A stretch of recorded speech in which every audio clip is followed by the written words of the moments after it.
Today we're lucky enough to have Michael Michalowicz from Obsidian Launch. Thank you for being here, Michael. Fired up to be here. Is it Mike or Michael? What would you Mike. rather? Okay. Hate Michael. Okay. That's a stupid name. We'll get into that later. Okay. What's your entrepreneurial background, Mike? I think most entrepreneurs followed the path that I followed, and it was, I never had a bone in my body that wanted to be an entrepreneur until one day I was at a bar and I had too many drinks and I thought I had a great idea, and that was the inspiring moment. And the next morning I resigned and started a company with not a single clue or idea how to do it. You were at a company and you said, well, I can probably do the same thing that this company is doing on my own and be the owner of the business. Yeah, I said I'm tired of working for the man. Right. You know, I'm smarter. He's an idiot. Well, I found out when I started the company. Now, he was no idiot. Mike, yeah. You have so many good things to say. Seriously, what can you share with us today? You know what my big lesson was? It's to be a contrarian, to be different than everybody else. And if the mainstream is doing it, if everyone else is doing it, it's probably not the right thing to do. Where does that passion come from? I don't know why. I love the startup business. I love working 16 hours a day on just a belief. It's something that's amazing, and then manifesting into something tangible.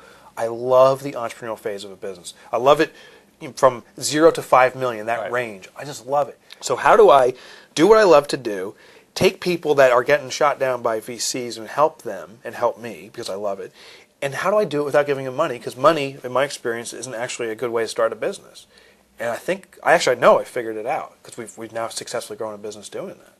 Toilet paper syndrome. Right. Why don't you tell us a little bit about that? Okay. Have you ever been sitting on the Shiater? Can I say Shiater on TV? And you're sitting there and you get to business and you're going along, everything's great, and then you look over and you're like, oh God! And there's literally 6 sheets of toilet paper left. And then you sit there, and I find it miraculous when I'm there what I can do with 6 sheets of paper, and it's amazing what a cleanup job you can do with barely anything. I'm like, wow, doesn't that apply to business? When we have availability of resources, we have a staff of 5, 10 people, we will figure out a way to use them, not effectively, but just use them, or money, the same thing, or any other resource we have, we just use it. But when we have a scarcity, when there's very little of something, we become very disciplined in getting the most return from it. And I think that's the best way to grow a business. Grow a business with the minimalist type of attitude. What's the fewest items you can use to grow your company very healthily? And the amazing thing out of it is you'll grow your company healthily, but you'll become very disciplined at maximizing stuff. And as your business starts growing, if you've really learned it, you'll keep growing faster and faster and stronger on very few things. You won't be wasteful. What is the Magic 5? So to select, say you're a budding entrepreneur, it's your first business you've ever started, or it's a new one. I think there's a magic number 5 that works.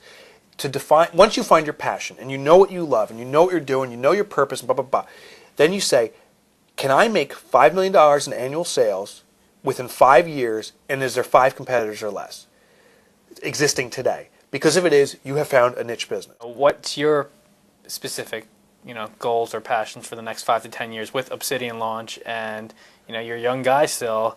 Do you want to start another venture that's specifically your company again? I don't. You do not. This is it. And that's another reason I found my passion. I don't want to do pump and dump. I thought that was my makeup. I don't. My goal is to get 250 partners at a given time that my company is working with. 250 new businesses that we're launching every single year. When we get that, that's what I want to achieve. I hope anybody who's watching now, I've met Mike. He's a good guy.